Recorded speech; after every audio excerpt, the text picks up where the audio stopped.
8 वर्षों में ज्योतिबा फुले जी से और सावित्री जी से प्रेरणा लेते हुए हमारे प्रधानमंत्री भारतीय जनता पार्टी के नेता आदरणीय नरेंद्र मोदी जी ने लगातार ऐसे काम किए हैं जिससे महिलाओं का सशक्तिकरण हो सके, जिससे पिछड़ा वर्ग, अनुसूचित जाति इत्यादि आगे बढ़ सके। और मंत्र रहा है सबका साथ, सबका विकास, सबका विश्वास, सबका प्रयास। और आप सब ने देखा होगा कि जिस प्रकार महात्मा ज्योति जी ने प्रेरणा दी थी, सफाई कर्मचारियों के पांव को धोते हुए नरेंद्र मोदी जी ने पूरे हिंदुस्तान में यह संदेश दिया कि हमें सदैव जाति प्रथा से ऊपर उठ करके विकास और विश्वास की बात करनी है। और जब तक सबका प्रयास नहीं होगा तब तक वास्तविक समाज सुधार नहीं हो सकता है। आज ये कहना अतिशयोक्ति नहीं होगा। महात्मा ज्योतिबा फुले जिस प्रकार एक समाज सुधारक थे, नरेंद्र मोदी भी वर्तमान के राजनीति में केवल एक राजनेता नहीं है, एक ग्लोबल स्तर के नेता नहीं है, अपितु एक समाज सुधारक के नाते दिन रात वो अथक परिश्रम कर रहे हैं। हाल फिलहाल में पद्म पुरस्कार भी दिए गए हैं। एक बात तो हमारे विपक्षी पार्टी के लोग भी मानेंगे कि इन पद्म पुरस्कारों में जिस प्रकार की भागीदारी पिछड़े वर्ग, साधारण लोगों की और पिछड़े वर्ग से आ रही महिलाओं का रहा है, गांवों से, वो अब दिखता है। Not through approach but because of real talent, these people have been in the line of Padma Awards। ये हिंदुस्तान में बहुत वर्षों तक इसकी कमी थी। ठीक उसी प्रकार शौचालय, जिसको इज्जत घर कहते हैं, उज्ज्वला योजना, बेटी बचाओ बेटी पढ़ाओ, सुकन्या समृद्धि योजना, पोषण अभियान, मिशन इंद्रधनुष, इन सभी योजनाओं के माध्यम से महिला सशक्तिकरण को एक नए आयाम दिया गया है। एक नए आयाम तक पहुंचाने का काम नरेंद्र मोदी जी ने किया है। जहां तक एसटी कम्युनिटी है, उनके लिए एकलव्य स्कूल के माध्यम से, उनको शैक्षणिक माध्यम से उनकी सशक्तिकरण के लिए काम करना और ज्योतिबा फुले जी के स्वप्न को साकार करना, यह भी सरकार ने किया है। 15 अगस्त 2014 को आपको याद होगा स्वच्छ भारत अभियान का आरंभ हुआ था। प्रधानमंत्री नरेंद्र मोदी जी ने इज्जत घर के विषय में बात की थी, क्योंकि महिलाओं के स्वाभिमान की रक्षा ये शौचालय करती है।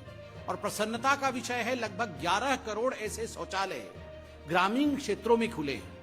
विगत 70-75 वर्षों में अगर हिंदुस्तान में, पूरे हिंदुस्तान में 60% शौचालय बने, तो मात्र 7-8 वर्षों में नरेंद्र मोदी जी के अथक परिश्रम और स्वच्छ भारत अभियान के कारण ज्योतिबा फुले जी का जो स्वाभिमान का स्वप्न था वो पूरा हुआ और 21% शौचालय ऐड हुए हैं। ये बढ़ोतरी हुई है। ये अनुपात आप देखिए, 70 वर्षों में 60% और मात्र 7 वर्षों में 21%। यह अपने आप में एक गाथा है, बहुत कुछ कहता है। उज्ज्वला योजना के माध्यम से प्रधानमंत्री ने कहा कि नारी शक्ति बीमार ना पड़े, इसलिए लगभग 10 करोड़ घरों तक एलपीजी सिलेंडर पहुंचाने का काम मोदी जी की सरकार ने किया है। बेटी पढ़ाओ बेटी बचाओ, इस योजना के माध्यम से जो 22 जनवरी 2015 को लॉन्च हुआ, सबसे महत्वपूर्ण मुद्दा जिसको नरेंद्र मोदी जी की सरकार ने साकार किया और जिसको एड्रेस किया, वो है पक्षपाती लिंग रेशियो जो रहता था, जो बायस्ड सेक्स रेशियो रहता था। आज तक हिंदुस्तान में the proportion of male was far more than the females. But आज मैं गर्व के साथ कह सकता हूं, बेटी बचाओ बेटी पढ़ाओ के अंतर्गत इस पर जो कार्य हुआ है, आज ये अनुपात बदलता है और ये अनुपात अब 1000 पुरुषों पर 1020 महिलाओं का है। तो I should congratulate the country for this, that for the first time in India the sex ratio has Altered, the sex ratio has changed. ये अपने आप में बहुत बड़ा विषय है। कई राज्य जैसे हरियाणा इत्यादि, जहां नजरिया अलग था, आज नजरिया बदला है। सुकन्या समृद्धि योजना जो 22 जनवरी 2015 को लॉन्च हुआ, लगभग 3 करोड़ से अधिक महिलाओं को आज उससे लाभ हुआ है। मिशन शक्ति, मिशन वात्सल्य, सक्षम आंगनवाड़ी और पोषण 2.0, इनके माध्यम से भी महिलाओं के सशक्तिकरण का काम हुआ है। महिला और बाल विकास मंत्रालय ने खास करके इस पे ध्यान दिया है। 2 लाख आंगनबाड़ी को सक्षम आंगनबाड़ी के रूप में अपग्रेड किया गया है, यह घोषणा हो चुकी है। और सक्षम आंगनबाड़ी और पोषण 2.0 के लिए लगभग 21,000 करोड़ रुपए की राशि भी दी गई है।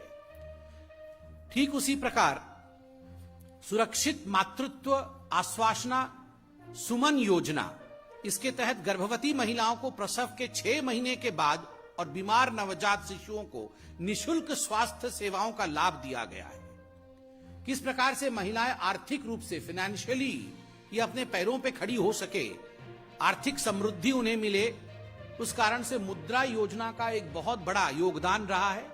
नरेंद्र मोदी जी के मुद्रा योजना के माध्यम से लगभग आज 34 करोड़ लोन दिया गया है, जिसमें 75% महिलाएं और लगभग 18 लाख करोड़ रुपए इसमें अब तक आवंटित हो चुके हैं। और 51% ये जो महिलाएं और बाकी लोग जो हैं, 51% ये पिछड़े और एससी कम्युनिटी के हैं। तो ये एक तरह से आप अगर देखिएगा कि सशक्तिकरण का, आर्थिक रूप से सशक्तिकरण का एक बहुत बड़ा ये उदाहरण है। ठीक उसी प्रकार फ्री सिलाई मशीन योजना, समर्थ योजना और राष्ट्रीय ग्रामीण आजीविका मिशन के माध्यम से आज पूरे हिंदुस्तान में जो स्वप्न आदरणीय महात्मा ज्योतिबा फुले और सावित्रीबा फुले का था, उस स्वप्न को साकार करने का काम नरेंद्र मोदी जी की सरकार कर रही है। हमारे चैनल को लाइक, शेयर और सब्सक्राइब जरूर करें और नई अपडेट्स के लिए बेल आइकन दबाना ना भूलें।